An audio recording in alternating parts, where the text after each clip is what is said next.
So hello everyone, welcome back to the Indian polity lecture series. अभी हमने fundamental rights जो है chapter हम वो कर रहे हैं। और फंडामेंटल राइट्स में सबसे पहला जो हमारा राइट था वो क्या था? Right to equality. Right to equality में हमने अभी तक आर्टिकल नंबर 14 कर लिया है एंड आर्टिकल नंबर 15 कर लिया है। जिन जिन लोगों ने वो वाली वीडियोस नहीं देखी हैं तो प्लीज वो वाली वीडियोस देख लीजिएगा। आज हमें करना है आर्टिकल नंबर 16, आर्टिकल नंबर 17 और 18। जैसे ही ये तीनों आर्टिकल्स हो जाएंगे ना, हमारा राइट टू इक्वालिटी भी ओवर हो जाएगा। और हमारी जो रेफरेंस बुक है, मैंने आप लोगों को पहले ही बताया, that is Indian polity by M Laxmikanth. Book के अंदर जो है वो भी पढ़ रहे हैं, और जो एक्स्ट्रा चीजें हैं वो भी मैं बताऊंगा। जो एक्स्ट्रा इंपॉर्टेंट टॉपिक्स हैं वो भी मैं आप लोगों को करवाऊंगा। एक्स्ट्रा इंपॉर्टेंट स्टैटिस्टिक्स हैं, रियल लाइफ एग्जांपल्स हैं, वो भी आप लोग, ये जो लेक्चर सीरीज है इसमें आप लोगों को मिलेगा। So without wasting any time अब स्टार्ट करते हैं। एक बारी मैं स्लाइड चूज कर लूँ, दैट इज आर्टिकल नंबर 16 के लिए। सो आर्टिकल नंबर 16 जो है, अगर आर्टिकल नंबर 16 की अगर बात करी जाए, it talks about equality of opportunity in public employment. Talks about equality of opportunity in public employment. Opportunity का मतलब क्या होता है? अगर मैं आप लोगों से पूछूं, what do you mean by opportunity? साफ सीधी सिंपल भाषा में अपॉर्चुनिटी का मतलब होता है, मेरे हिसाब से तो, जो मेरे को समझ आता है, दैट इज मौका। हिंदी में अगर बात करी जाए, that is a chance, that is a मौका। एक, कह सकते हो, एक मौका मिलना चाहिए हर किसी को। किस चीज में? इन पब्लिक एम्प्लॉयमेंट में इक्वली। सिंपल भाषा में, हर किसी को मौका मिलना चाहिए पब्लिक एम्प्लॉयमेंट में इक्वली। पब्लिक का मतलब क्या हो गया? पॉलिटी में पब्लिक का मतलब कुछ नहीं है, दैट इज गवर्नमेंट। एम्प्लॉयमेंट का मतलब क्या हो गया? एक तरह से जॉब। सबको समझ आ रहा है? अपॉर्चुनिटी का मतलब हो गया मौका। ठीक है, इक्वालिटी सबको पता होना चाहिए। तो यानी जो गवर्नमेंट जॉब्स हैं उन सब में सभी लोगों को, सारे सिटीजन्स ऑफ इंडिया को इक्वल अपॉर्चुनिटी यानी इक्वल मौका मिलना चाहिए। ये सिंपल आर्टिकल नंबर 16 कहता है। अब इसकी एक बार टेक्निकल डेफिनेशन देख लेते हैं, भाई क्या है। टेक्निकली देखते हैं क्या है। Article number 16 states that there shall be equality of opportunity in employment और अपॉइंटमेंट, इन एम्प्लॉयमेंट और appointment to any office under the state. यानी ये जो आर्टिकल नंबर 16 है ये कहता है कि भाई, जो जितनी भी, कह सकते हो, गवर्नमेंट जॉब्स में जॉब्स हैं, या फिर जितनी भी जॉब्स हैं या ऑफिस है under the state, there shall be equality of opportunity. यानी जो अपॉर्चुनिटी है वो सभी को इक्वली मिलनी चाहिए। There shall be equality of opportunity in employment और appointment to any office under the state. So government के अंदर जितने भी ऑफिसेज हैं, क्या क्या ऑफिसेज हैं? आप लोग एसएससी का एग्जाम देते हो, यूपीएससी का एग्जाम देते हो, ठीक है, पुलिस सर्विसेज का एग्जाम देते हो, ठीक है, और भी बहुत सारे हो गए, जैसे फॉर एग्जांपल स्टेनो का एग्जाम देते हो, ठीक है, बैंकिंग का एग्जाम देते हो। तो क्या लगती है आपकी, आप लोगों की गवर्नमेंट जॉब लगती है? What is government? Government is state. तो ये जितने भी एग्जाम्स, ये जितनी भी एग्जामिनेशन और बाकी प्रोसेस होता है जॉब पाने का, उन सब में सभी इंसान को, दैट इज सभी सिटीजन्स को जो है इक्वल अपॉर्चुनिटी मिलनी चाहिए। सभी सिटीजन्स को जो है इक्वल अपॉर्चुनिटी मिलनी चाहिए इन एम्प्लॉयमेंट और appointment to office under the state. I hope सभी को समझ आ रहा होगा। सो कोई भी citizen, no citizen to be discriminated against or be ineligible for any employment under the state on grounds only of religion, race, caste, sex, descent, place of birth and residence। यानी किसी भी citizen को आप इस आधार पर, ये जो 7 points है, इस आधार पर डिस्क्रिमिनेट नहीं कर सकते, इनएलिजिबल नहीं कह सकते। ठीक है, तो पहला वर्ड क्या हो गया? डिस्क्रिमिनेट नहीं कर सकते, इनएलिजिबल नहीं कर सकते। ठीक है, किस चीज में? एम्प्लॉयमेंट देने में, यानी जॉब देने में अंडर द स्टेट। सबको समझ आ रहा होगा? ठीक है, किस बेसिस पे? रिलीजन के बेसिस पे डिस्क्रिमिनेशन नहीं हो सकता कि भाई आपको जॉब नहीं मिलेगी, आप एक्स वाई जी रिलीजन से हो। आपको, कह सकते हो, जॉब नहीं मिलेगी, आप एक्स वाई जी रेस से हो। आपको जॉब नहीं मिलेगी, आप एक्स वाई जी कास्ट से हो। इसी तरह से डिफरेंट सेक्स हो गया, ठीक है। डिसेंट, डिसेंट का मतलब क्या होता है? डिसेंट का मतलब होता है लीनिएज या फिर एंसेस्ट्री। ठीक है, सबको समझ आ रहा होगा। डिसेंट का मतलब क्या हो गया? लीनेज। मतलब ऐसा नहीं हो सकता कि भाई किसी इंसान को रोक दिया गवर्नमेंट जॉब के एग्जाम देने से। भाई आपका फैमिली बैकग्राउंड, आपका फैमिली बैकग्राउंड है, कह सकते हो आप, कहीं राजस्थान में कहीं किसी जगह से बिलोंग करते हो, हम तो नहीं देंगे, गवर्नमेंट मना नहीं कर सकती। फैमिली बैकग्राउंड देख के गवर्नमेंट मना नहीं कर सकती। एंसेस्ट्री देख के कि भाई आपके दादाजी तो ये काम करा करते थे तो आपको जॉब नहीं मिलेगी, तो एंसेस्ट्री या फिर फैमिली बैकग्राउंड देख के डिस्क्रिमिनेशन नहीं हो सकता किस चीज में, in employment under the state. I hope सबको समझ आ रहा होगा। So no, no citizen to be discriminated against, यानी किसी भी सिटीजन को डिस्क्रिमिनेट नहीं करना चाहिए या फिर नहीं कर सकता स्टेट, या फिर इन एलिजिबल नहीं कर सकता स्टेट, ठीक है, for any employment under the state on grounds of religion, race, caste, sex, place of birth and residence. I hope सबको समझ आ रहा होगा। तो लास्ट हमने जो आर्टिकल नंबर 15 पढ़ा था उसमें पढ़ा था RR CSP हमारी ट्रिक थी। अब इसमें दो चीज और ऐड हो गई है, दैट इज डिसेंट और रेजिडेंस, ठीक है। सो आगे बढ़ते हैं। अब इसमें जो है 4 एक्सेप्शन है, जस्ट लाइक आर्टिकल नंबर 15, यहाँ भी 4 एक्सेप्शन हमें पढ़नी है। देखो अभी तक हमने इक्वालिटी की बात करे जा रहे हैं, हमने आर्टिकल 15 में भी इक्वालिटी की बात करी कि भाई डिस्क्रिमिनेशन नहीं होनी चाहिए, स्टेट डिस्क्रिमिनेट नहीं कर सकता। इसी तरह से आर्टिकल नंबर बात करी जाए 16 की, इसमें भी कह सकते हो स्टेट डिस्क्रिमिनेट नहीं कर सकता, लेकिन यहाँ पे 4 एक्सेप्शंस हैं। और बात करी जाए एक्सेप्शंस की, क्यों होती है एक्सेप्शंस, इक्वालिटी की भी बात हो रही है और बोले कि भाई इक्वालिटी तो है लेकिन एक्सेप्शन है, यानी कुछ सेक्शन ऑफ द सोसाइटी को गवर्नमेंट अलग से ट्रीट करेगी। भाई क्यों? Because they are backward, because they are backward, they are socially backward, they are socially backward. Historically कुछ ऐसे सेक्शंस ऑफ सोसाइटी हैं जो कि सोशली और एजुकेशनली बैकवर्ड रह गए हैं, मतलब उनको ऐसी, उनके पास ऐसे सोर्सेज ही नहीं है कि वो लोग नॉर्मल कह सकते हो जो सिटीजन्स हैं उनके साथ मुकाबला कर पाए, उनके साथ गवर्नमेंट जॉब्स में कह सकते हो इक्वली पार्टिसिपेट कर पाए। सो जो गवर्नमेंट है उनको क्या देती है, उनको देती है रिजर्वेशंस।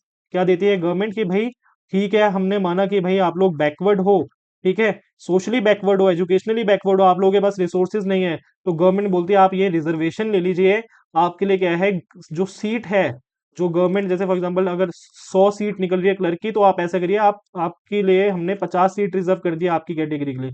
आई होप सबको समझ आ रहा होगा।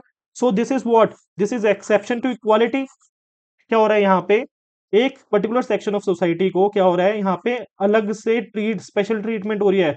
क्यों? क्योंकि उसको जरूरत भी है उस स्पेशल ट्रीटमेंट की। फॉर एग्जाम्पल भाई हर कोई रिच है, फॉर एग्जाम्पल बहुत बहुत अमीर अमीर लोग हैं, तो इनके पास तो सबसे बेस्ट ट्यूटर होगा, इनके पास तो बेस्ट टीचर होगा, इनके पास तो हाईएस्ट 1 Gbps वाला नेट होगा ऑनलाइन लेक्चर के लिए, इनके पास तो एसी वाले रूम्स होंगे पढ़ने के लिए।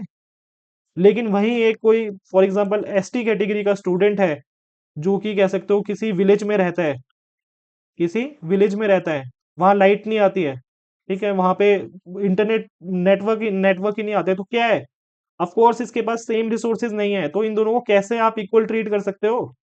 तो इसीलिए क्या है, गवर्नमेंट जो है एक्सेप्शंस में इनको रिजर्वेशन देती है, और यही एक्सेप्शंस हमें पढ़ना है अभी, ठीक है। So there are total 4 exceptions to this, that is right to equality of opportunity in public employment.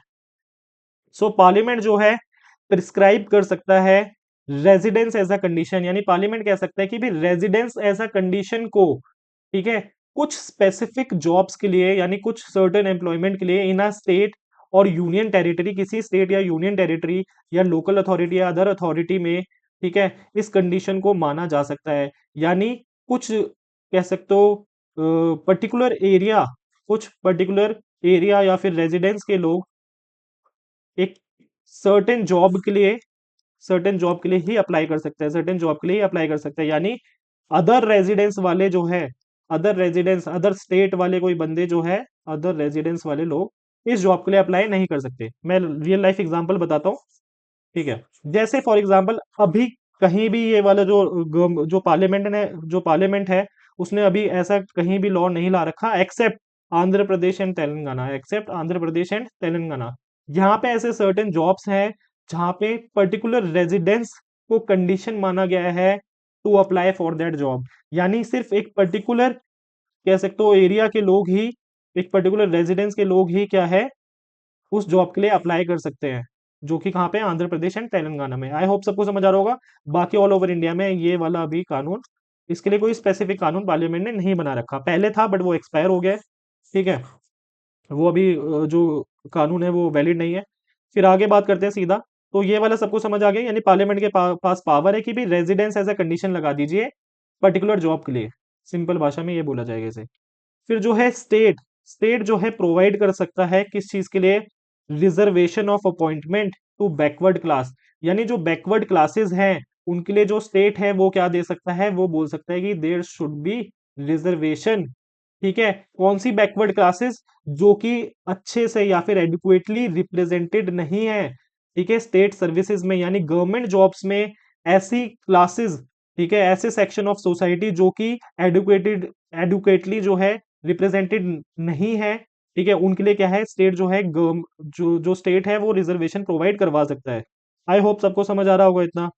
और इसी तरह से जो स्टेट है यानी जो गवर्नमेंट है उसके पास पावर है रिजर्वेशन करने के लिए एससी एसटी की, कहाँ पे, इन प्रमोशंस। सबको समझ आ रहा होगा। तो जैसे फॉर एग्जांपल कोई ऑफिस है जहाँ पे क्या है एससी एसटी और जनरल कैंडिडेट, एससी एसटी और जनरल कैंडिडेट्स हैं, तो वहां पे अगर कह सकते हो गवर्नमेंट को क्या देना है, वहां पे अगर गवर्नमेंट को प्रमोशन देना है, क्या देना है, प्रमोशन देना है, तो उसमें क्या है, रिजर्वेशन होगा, that is for SC and ST candidates. सबको समझ आ रहा होगा, I hope so. This is this is all we are talking about, किस चीज के लिए, दैट इज गवर्नमेंट जॉब्स के लिए, प्राइवेट सेक्टर की बात नहीं हो रही है यहाँ पे। ठीक है, सो ये सबको समझ आया। तो यहाँ पे हमने दो पॉइंट पढ़ा, that is appointment to backward classes के लिए रिजर्वेशन हो सकता है, यानी बैकवर्ड क्लासेस के लिए रिजर्वेशन हो सकता है गवर्नमेंट जॉब्स में। दूसरा, एससी एसटी का रिजर्वेशन है किस चीज में, प्रमोशंस में, जॉब की जो प्रमोशन होती है उसमें, यानी ऑलरेडी सिलेक्टेड है कैंडिडेट्स एससी एंड एसटी के, लेकिन प्रमोशन में भी जो है इनको रिजर्वेशन मिलेगा। सो स्टेट इज एम्पावर्ड, स्टेट के पास ये पावर है। ठीक है, इसी तरह से अब नेक्स्ट पॉइंट पे आते हैं। जो अनफिल्ड रिजर्व्ड वैकेंसीज होती हैं, जो अनफिल्ड रिजर्व्ड वैकेंसीज, यहाँ पे तीन टर्म है, वैकेंसीज यानी जॉब्स या फिर सीट। ठीक है, रिजर्व्ड, जो रिजर्व वैकेंसीज होगी, जो रिजर्व सीट होगी, और अनफिल्ड यानी जो कि भरी नहीं है। जैसे फॉर एग्जांपल, मैं एग्जांपल से बताता हूँ, देर आर टोटल 100 सीट निकली है, 100 वैकेंसी निकली है किसकी, इसके लिए, क्लर्क की पोस्ट के लिए। क्लर्क की पोस्ट के लिए कितनी सीट निकली है, दैट इज 100। सो अगर इसमें से 50 सीट्स रिजर्व्ड है, फॉर एग्जांपल 50 सीट्स क्या है, रिजर्व्ड है, और सिर्फ किसी कारणवश जो है 30 सीट जो है खाली रह जाती है, जो रिजर्व सीट थी उसमें से 30 सीट जो है वेकेंट रह जाती हैं, क्या रह जाती हैं, वेकेंट रह जाती हैं, या फिर अनफिल्ड रह जाती हैं। तो गवर्नमेंट जो है ये 30 सीट को अगले साल क्या है, एक सेपरेट कैटेगरी की तरह ट्रीट करेगी, क्या करेगी, सेपरेट क्लास ऑफ वैकेंसीज की तरह ट्रीट करेगी, that is separate class of vacancy की तरह ट्रीट करेगी। यानी अगर अगले साल अगर फिर से 100 सीट के लिए कह सकते हो वैकेंसी निकलती है, 100 क्लर्क की पोजीशन के लिए वैकेंसी निकलती है, तो इसमें ये 30 सीट्स ऐड नहीं होगी। आई होप सबको समझ आ रहा होगा। ऐसा करता हूँ, मैं एक स्लाइड ऐड कर देता हूँ यहाँ पे, ऐड पेज। ठीक है, मैंने क्या बताया आप लोगों को, दैट इज 100 सीट है, जैसे फॉर एग्जांपल 2025 चल रहा है।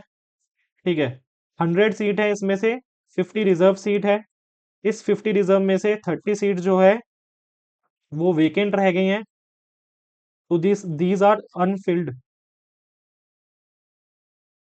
Reserved seats. ठीक है, अनफिल्ड रिजर्व सीट्स कह लो इन्हें, या वेकेंट सीट्स। सबको समझ आ रहा होगा। तो जब अगले साल, अब जब 2026 की बात करी जा रही है, तो अगले साल अगर 100 सीट्स फिर से आती है, 100 क्लर्क की जॉब के लिए फिर से अगर गवर्नमेंट लेकर आती है कि भाई 100 सीट है, तो ये जो 30 सीट्स हैं, ये जो 30 सीट्स हैं, ये इसमें ऐड नहीं होंगी, ये इसमें ऐड नहीं होंगी। ये जो 30 सीट्स हैं ये सेपरेट क्लास की तरह ट्रीट होंगी, सेपरेट क्लास की तरह ट्रीट होंगी। आई होप सबको समझ आ रहा होगा। So these are to be treated as separate class of vacancies. सबको समझ आ गया होगा, आई होप सो। अब इसका रीजन क्या है, इसका रीजन ये है कि भाई ये जो 30 की 30 सीट्स हैं, ये जो 30 की 30 सीट्स हैं, ये खाली मतलब किन लोगों के लिए रिजर्व थी, ये बेसिकली स्पेशल लोगों के लिए रिजर्व थी, जो बैकवर्ड क्लासेस के लोग थे उनके लिए रिजर्व थी, एससी एसटी के लिए रिजर्व थी, फॉर एग्जांपल। ठीक है, सो अगले साल अगर इसमें गवर्नमेंट ने क्लब कर दिया 130 इसे, फॉर एग्जांपल अगर बाई चांस इसे गवर्नमेंट क्लब कर देती है, तो क्या होगा, सिर्फ 50% रिजर्व सीट होंगी। तो यानी क्या हो, रिजर्व सीट्स कम होगी नहीं होगी। सो इनको गवर्नमेंट को अलग भरना पड़ेगा, सिर्फ रिजर्व कैंडिडेट्स के लिए होंगी ये, सिर्फ रिजर्व कैंडिडेट्स के लिए, और ये जो 100 है इसमें से सेम वही 50 unreserved and 50 reserve. I hope सबको समझ आ गया होगा, बहुत सिंपल तरीके से समझाने की कोशिश करिए, अगर नहीं आया तो प्लीज आप कमेंट सेक्शन में कमेंट कर दीजिएगा।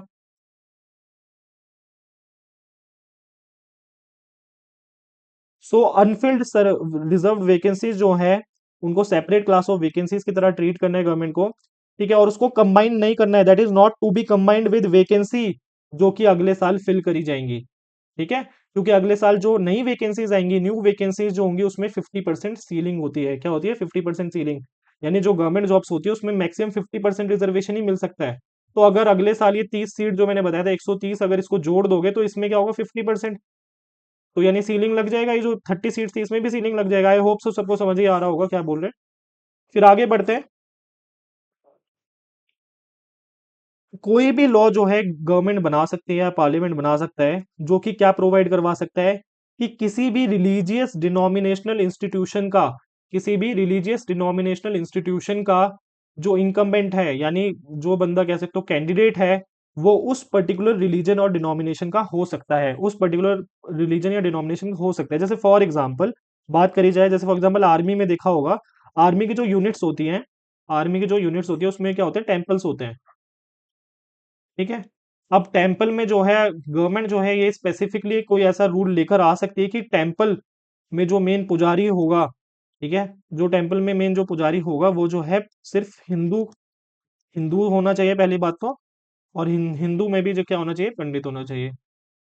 तो गवर्नमेंट ऐसा रूल लेकर आ सकती है। So there can be a law, ठीक है, a law can provide an incumbent of an office of religious और डिनोमिनेशनल इंस्टीट्यूशन, ठीक है, should belong to that particular religion और डिनोमिनेशन। सो काफी इजी था ये वाला पॉइंट। अब आगे क्या है, लास्ट एक्सेप्शन पढ़ना है हमें। स्टेट यानी गवर्नमेंट जो है 10% रिजर्वेशन दे सकती है अपॉइंटमेंट, यानी जो गवर्नमेंट जॉब्स होती है उसमें, इन favour of economically weaker section, यानी जो गवर्नमेंट है वो 10% रिजर्वेशन दे सकती है in appointment in favour of economically weaker section, in addition to existing reservation, यानी जो एग्जिस्टिंग रिजर्वेशन है एससी की, एसटी की, ओबीसी की, उसके अलावा जो है गवर्नमेंट 10% रिजर्वेशन दे सकती है किसके लिए, economically weaker section of the society. I hope so सबको समझ आ रहा होगा। सो दीज आर 4 एक्सेप्शन, यानी अभी हमने जस्ट पढ़ा था, जस्ट 4 एक्सेप्शन पढ़ने से पहले कि भाई अगर गवर्नमेंट को जॉब देनी है तो इक्वल अपॉर्चुनिटी होनी चाहिए, ठीक है, सभी के लिए इक्वल अपॉर्चुनिटी होनी चाहिए, लेकिन यहाँ पे हमने स्टिल 4 एक्सेप्शंस को पढ़ लिया है। सो आगे बढ़ा जाए। आई होप सबको ये एक्सेप्शन समझ आए, अगर नहीं आए तो प्लीज कमेंट सेक्शन में कमेंट करिएगा। सो मोरारजी देसाई गवर्नमेंट जो है, मोरारजी देसाई गवर्नमेंट जो है सेकंड बैकवर्ड क्लासेस कमीशन जो है अपॉइंट करती है, मोरारजी देसाई गवर्नमेंट जो है सेकंड बैकवर्ड क्लासेस कमीशन को अपॉइंट करती है। इसको मंडल कमीशन भी कहा जाता है, क्या कहा जाता है, मंडल कमीशन। और मंडल कमीशन क्यों कहा जाता है, क्योंकि इसके जो चेयरमैन थे वो कौन थे, बीपी मंडल, इसके चेयरमैन कौन थे, बीपी मंडल, ये एमपी रह चुके हैं और बिहार के सीएम भी रह चुके हैं। आई होप सबको समझ आ रहा होगा। सो ये इसके चेयरमैन थे। So this was second backward classes commission, और गवर्नमेंट के पास पावर है ऐसी कमीशन टाइम टू टाइम बनाना। और ये जो बैकवर्ड क्लासेस कमीशन है ये गवर्नमेंट ने बनाई थी with the help of using article 340। तो गवर्नमेंट ने आर्टिकल 340 यूज करा, दैट इज जो कि ये कहता है कि गवर्नमेंट जो है इन्वेस्टिगेट करने के लिए, ठीक है, condition of backward classes and suggest measures of advancement. So article 340 क्या कहता है कि गवर्नमेंट को टाइम टू टाइम इन्वेस्टिगेट करना चाहिए, किस चीज की condition, condition of backward classes, कि क्या कंडीशन है बैकवर्ड क्लासेस की, वो कितने बैकवर्ड है, उनके पास क्या क्या रिसोर्सेज नहीं है, और ऐसे मेजर्स बताना जिससे उनकी एडवांसमेंट हो, ऐसे मेजर्स बताना जिससे उनकी एडवांसमेंट हो। So this is written in article number 340। So government ने इस आर्टिकल को यूज करके सेकंड बैकवर्ड क्लासेस कमीशन बनाया, सेकंड बैकवर्ड क्लासेस कमीशन बनाया, जिसके चेयरमैन थे बीपी मंडल।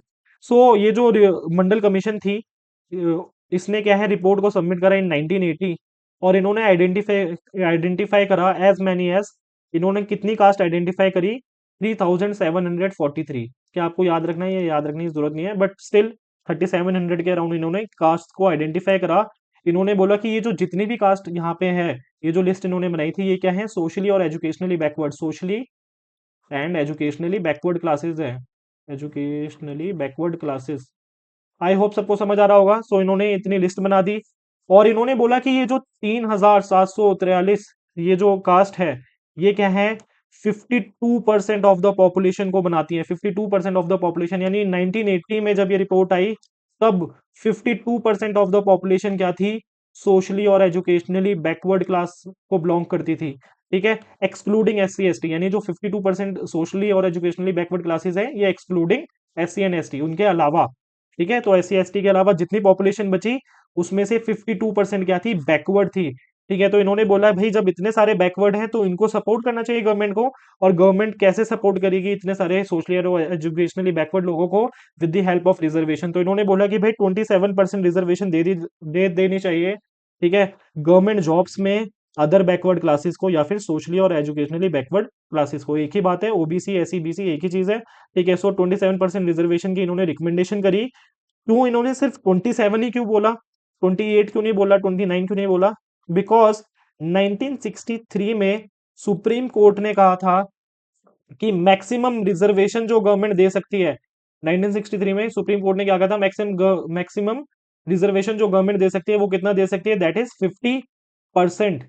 ठीक है, तो ऑलरेडी SC ST को जो भी रिजर्वेशन मिली हुई थी, ठीक है, उसमें अगर OBC की भी मिला जाए तो टोटल कितनी रिजर्वेशन होनी चाहिए, दैट इज 50%। आई होप सबको समझ आ रहा होगा।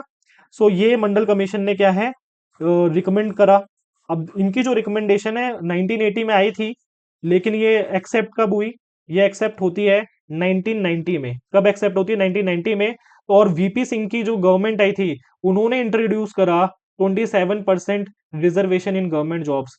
ठीक है, किसके लिए, OBC के लिए, अदर बैकवर्ड क्लासेस के लिए। आई होप सबको समझ आ गया होगा। सो VP सिंह की गवर्नमेंट ने 27% रिजर्वेशन को इंट्रोड्यूस करा इन गवर्नमेंट जॉब्स। ठीक है, फॉर OBC सेक्शन। और 1991 में नरसिम्हा राव की गवर्नमेंट आती है और उन्होंने सिर्फ दो चेंजेस इसमें लेकर आए। यानी 27% रिजर्वेशन तो उन्होंने रहने दिया, लेकिन इन्होंने बोला कि भाई जो 27% आप रिजर्वेशन दे रहे हो, उसमें सबसे पहले प्रेफरेंस होनी चाहिए पुअरर सेक्शन, यानी जो गरीब सेक्शन है, जो गरीब तबका है। OBC में भी तो कुछ लोग ऐसा होगा ना कि OBC में कुछ लोग बहुत पैसे वाले होंगे, कुछ लोग नॉर्मल पैसे वाले होंगे, कुछ लोग बहुत गरीब होंगे। तो उन्होंने यही बोला कि भाई जो पुअरर सेक्शन है उनको क्या है, प्रेफरेंस मिलनी चाहिए 27% कोटे में। ठीक है, इन्होंने बोला कि भाई क्या है, इकोनॉमिक क्राइटेरिया एडॉप्ट होना चाहिए इन ग्रांटिंग रिजर्वेशन। आई होप सबको समझ आ रहा होगा। सो नरसिम्हा राव ने नरसिम्हा राव गवर्नमेंट ने दो चेंजेस लेकर आए। पहला क्या था कि भाई इन्होंने बोला कि भाई पुअरर सेक्शंस को जो है प्रेफरेंस देनी चाहिए OBC के अंदर ही।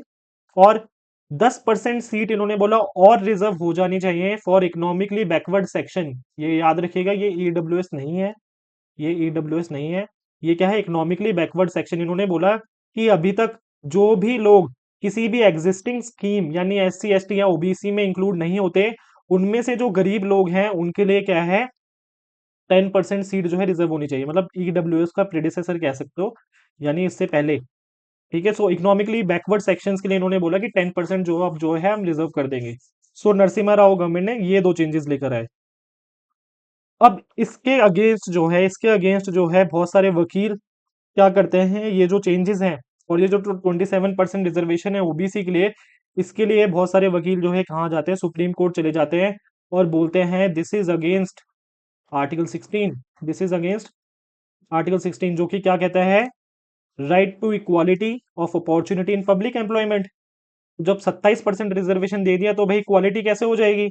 आई होप सबको समझ आ रहा होगा। तो सुप्रीम कोर्ट में बहुत सारे वकील जाते हैं और उनमें से जो सबसे मेन वकील था वो था इंदिरा साहने। वो कौन था, इंदिरा साहने।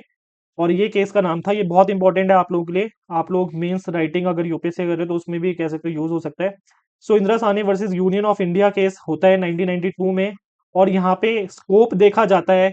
ठीक है, यहाँ पे सुप्रीम कोर्ट स्कोप चेक करती है और एक्सटेंट देखती है, दैट इज आर्टिकल 16(4), आर्टिकल 16 का फोर्थ प्रोविजन जो है, reservation of jobs in favour of backward classes. इस चीज का स्कोप जो है सुप्रीम कोर्ट टेस्ट करती है और देखते हैं जजमेंट क्या रहती है सुप्रीम कोर्ट की। आई होप सबको समझ आ रहा होगा। ये जो 27% रिजर्वेशन है, इसी के अगेंस्ट ये केस होता है। बस अभी फिलहाल इतनी सिंपल भाषा में समझिए। तो सुप्रीम कोर्ट कहता है कि भाई जो ये नरसिम्हा राव गवर्नमेंट ने बोला कि भाई 10% रिजर्वेशन है, उसको सुप्रीम कोर्ट जो है रिजेक्ट कर देता है, उसको सुप्रीम कोर्ट जो है रिजेक्ट कर देता है। फिर सुप्रीम कोर्ट कहता है कि भाई जो 27% रिजर्वेशन है ओबीसी के लिए, सुप्रीम कोर्ट कहता है जो 27% रिजर्वेशन है ओबीसी के लिए, वो जो है लागू या फिर बिल्कुल सही है, वो लागू हो जाना चाहिए, कोई इशू नहीं है। So Supreme Court upheld 27% reservation for OBC. So Supreme Court upheld 27% reservation for OBC. तो सुप्रीम कोर्ट कहता है कोई इशू नहीं है इस चीज में 27% रिजर्वेशन देने के लिए, ठीक है। लेकिन सुप्रीम कोर्ट कहता है कि भाई कंडीशन लगेगी, 27% रिजर्वेशन तो ले लीजिए ओबीसी के लिए, लेकिन कंडीशन लगेगी क्या, कि गवर्नमेंट का काम है पहले क्रीमी लेयर को रिमूव करिए, इसमें से ओबीसी ओबीसी जो जो भी ये कैटेगरी बनाई है ओबीसी की जो लिस्ट है उसमें से क्रीमी लेयर को क्या है एक्सक्लूड करना है, क्रीमी लेयर वाले बंदों को जॉब के लिए रिजर्वेशन नहीं देना है। और जो भी कह सकते हो जो प्रमोशन के लिए, जो एससी एसटी के प्रमोशन के लिए जो बोला था रिजर्वेशन, उसमें भी कह सकते हो वो भी सुप्रीम कोर्ट ने रिजेक्ट कर दिया। आई होप सबको समझ आ रहा होगा। इसी तरह से सुप्रीम कोर्ट ने बोला कि भी मैक्सिमम रिजर्वेशन 100% अगर जॉब्स हैं उसमें मैक्सिमम रिजर्वेशन जो है गवर्नमेंट कितना दे सकता है, दैट इज कितना दे सकती है 50%। यानी सुप्रीम कोर्ट ने क्या लगा दिया, एक सीलिंग लगा दिया, सुप्रीम कोर्ट ने क्या लगा दिया, एक सीलिंग लगा दिया। सुप्रीम कोर्ट ने बोला कि मैक्सिमम रिजर्वेशन जो गवर्नमेंट दे सकती है वो कितना है 50%।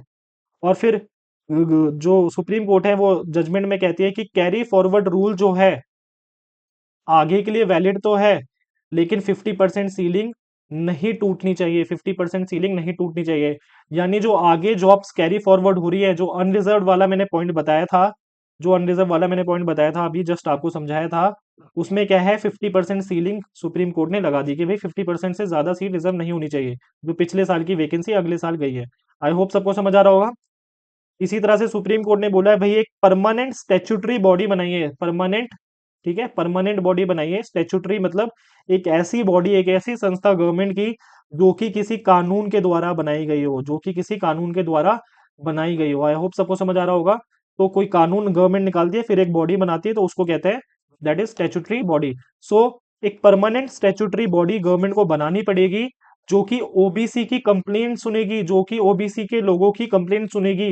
किस चीज की कंप्लेंट, ओवर इंक्लूजन और अंडर इंक्लूजन, ओवर इंक्लूजन और अंडर इंक्लूजन, यानी जो लोग कह सकते हो ओबीसी में मतलब डिजर्व नहीं करते, ठीक है, या फिर फॉर एग्जांपल एक पर्टिकुलर सेक्शन, जैसे फॉर एग्जांपल यादव की बात करी जाए तो यादव सी बहुत सारे फॉर एग्जांपल हो जाए ओबीसी कैटेगरी में, बाकी जो है उनको इतना मौका ना मिले, ठीक है।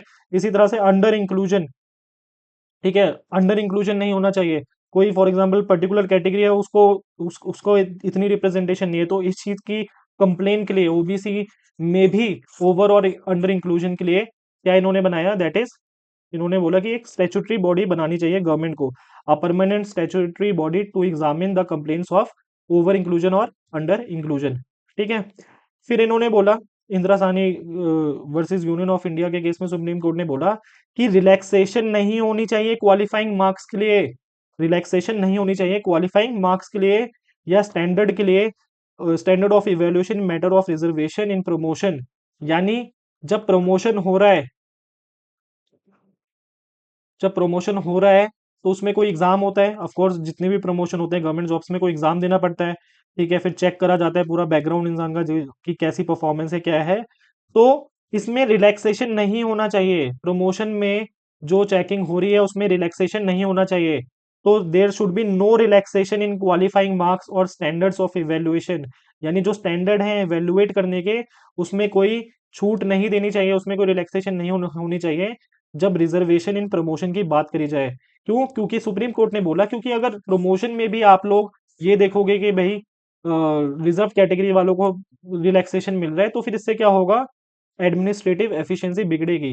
तो इन्होंने बोला रिलैक्सेशन नहीं होनी चाहिए ताकि जो एडमिनिस्ट्रेटिव एफिशिएंसी है, जो काम करते हैं लोग वो अच्छे से काम करते रहे और काम की जो एफिशिएंसी है वो सही से रहे। आई होप सबको समझ आ रहा होगा। सो ये इतने सारे पॉइंट्स थे किसमें, Indira Sahni versus union of India के केस में। आई होप सो किसी को डाउट नहीं होगा अभी तक, अगर डाउट है तो प्लीज आप पूछ लीजिएगा।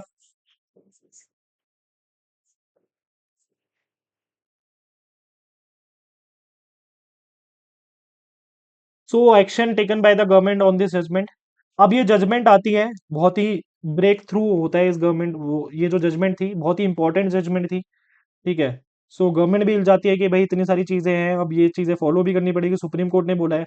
सो गवर्नमेंट क्या है, इसके अगेंस्ट एक्शन लेती है और कुछ कुछ चीजों को सुप्रीम कोर्ट की जो जजमेंट है उसको मानती भी है। ठीक है। So let's see. तो रामनंदन कमेटी जो है गवर्नमेंट अपॉइंट करती है। क्या है, रामनंदन कमेटी गवर्नमेंट अपॉइंट करती है, क्या आइडेंटिफाई करने के लिए, क्रीमी लेयर आइडेंटिफाई करने के लिए।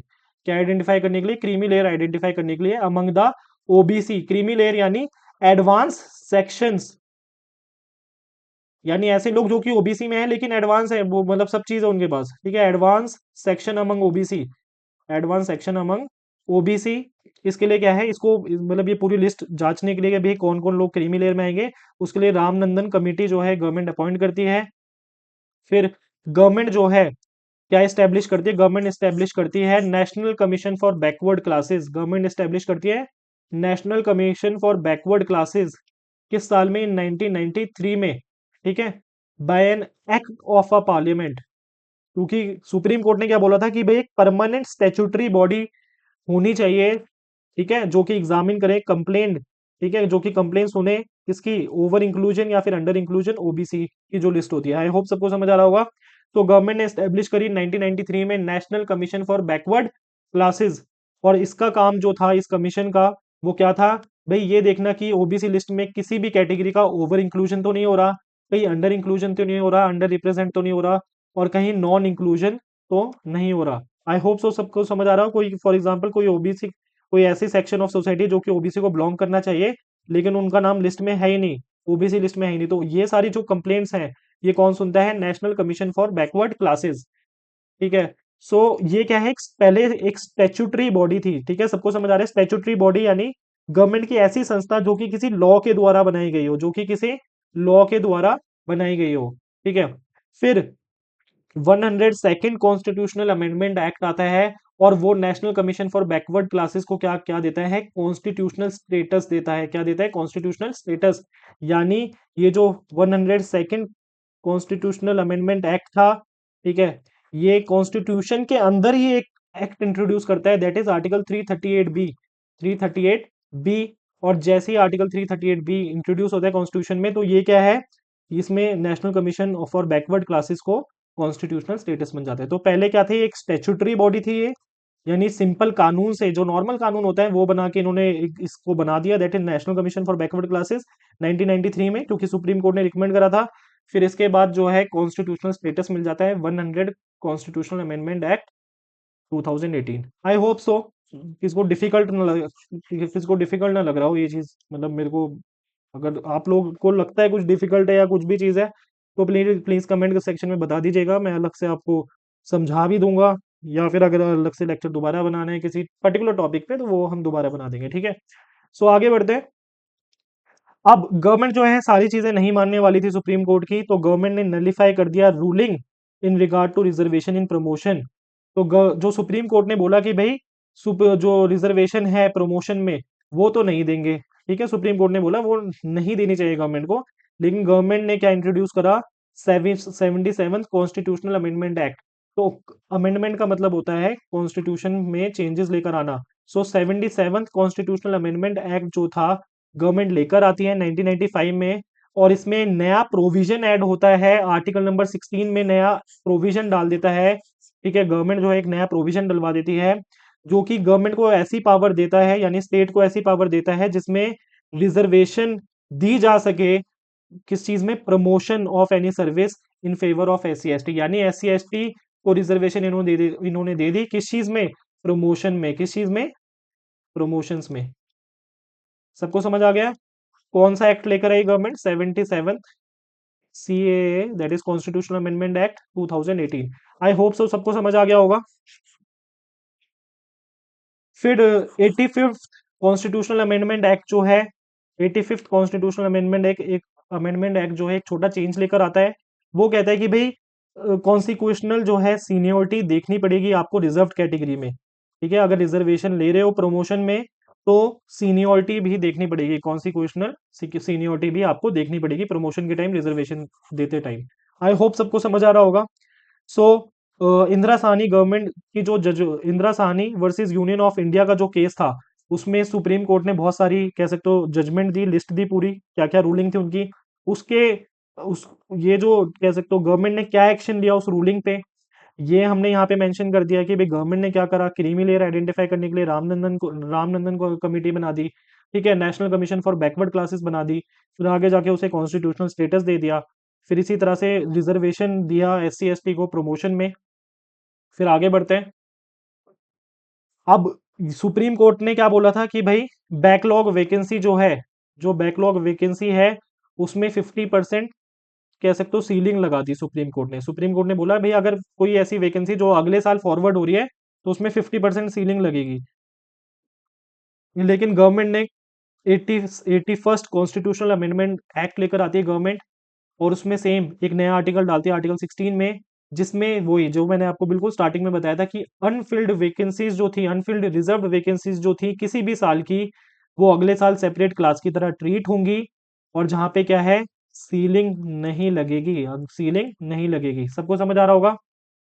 तो यानी ऐसी वैकेंसी जो कि पिछले फॉर एग्जांपल 2025 में मैंने जैसे जो एग्जांपल दिया था, अगले साल अगर 2025 की रिजर्व्ड सीट वाली जो वेकेंट सीट थी वो अगले साल अगर फॉरवर्ड होती है तो उसको अगले साल वाली वैकेंसीज के साथ जोड़ा नहीं जाएगा, कंबाइन नहीं करा जाएगा। ठीक है, with the vacancies of the year in which they are being filled to determine the ceiling of 50% reservation. सबको समझ आ रहा है। यानी सिंपल भाषा में बोला जाए, यानी इन्होंने 50% जो सीलिंग थी, यानी जो सुप्रीम कोर्ट ने बोला था कि भाई 50% सीलिंग है बैकलॉग वैकेंसीज में, सेम ईयर वैकेंसीज में नहीं, बैकलॉग यानी जो पिछली बार की जो वैकेंसीज है जो आगे कैरी फॉरवर्ड हो रही है। ठीक है, तो उसमें जो है इन्होंने 50% की सीलिंग हटा दी। सबको समझ आ रहा होगा। So it ended 50% ceiling in reservation in backlog vacancies.